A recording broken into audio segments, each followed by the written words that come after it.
Got some whiskey, bro? Well, we have it in the terms of rock and roll.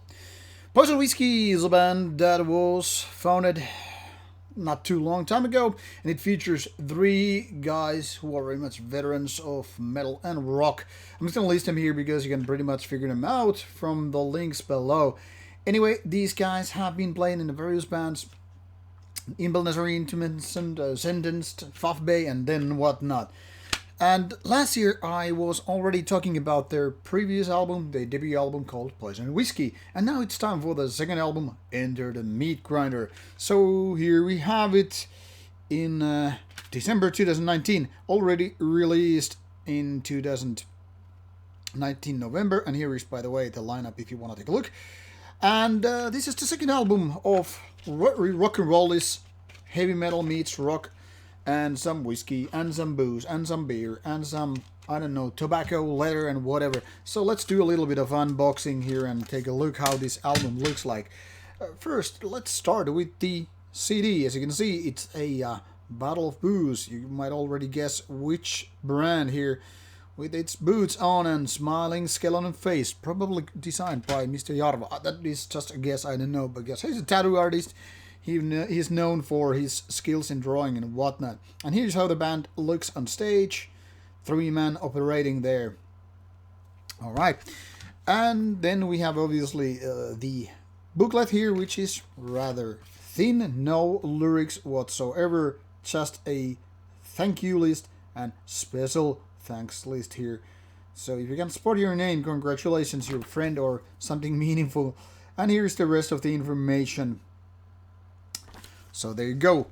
And this actually came with the couple of coasters. I don't know if you have them if you order the CD, but this is something that totally fits, in my opinion, the CD. I mean, when a band is all about drinking whiskey, getting wasted in a bar, and smelling like a cheap lager beer and tobacco and whatever, well, whatever you can get except coasters. I think bands should be more about these kind of special treatments when it comes to releasing a physical product that is way better than just your digital release.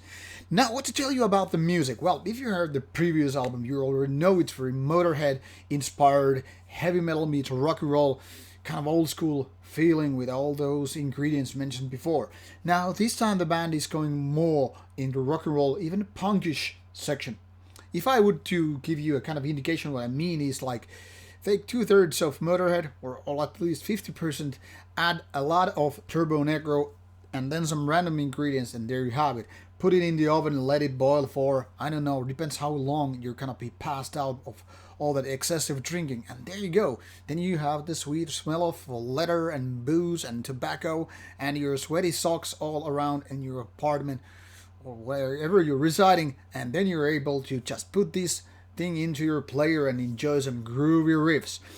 Now, this is way more rock and roll and punk and less heavy metal than the previous one, and I think some people might be actually happy about it. For me, it doesn't work like that because I was more into the kind of Motorheadic, well, metal infused rock or rock infused metal, depending how you want to define it. But definitely less metal this time and more rock and roll and punk. Now, this is very old school in those rock and roll terms, and I think that is something which really works on the favor on the band, because it is very sleazy and dirty, and at the same time very groovy and good flow also.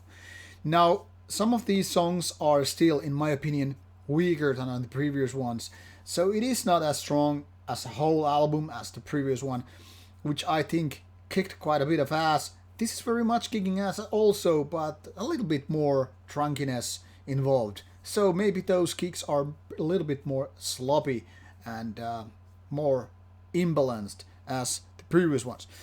However, this is not too much different still. I need you to understand it because it's not like these albums are totally different kind of things. They're just different versions of the same inspiring cup of malty drinks. So if you have on the other hand some heavy metal thing here, and then you have some rock and roll, they are very much still intact with each other, just a kind of a different perspective. So it totally depends which kind of approach you prefer. If you're in more punky and rock and roll style, this is definitely your starting point. That is, if you are still virgin to this band. If you know what to expect, considering that you might have listened to the previous one, then just adjust your expectations and you're ready to get set go.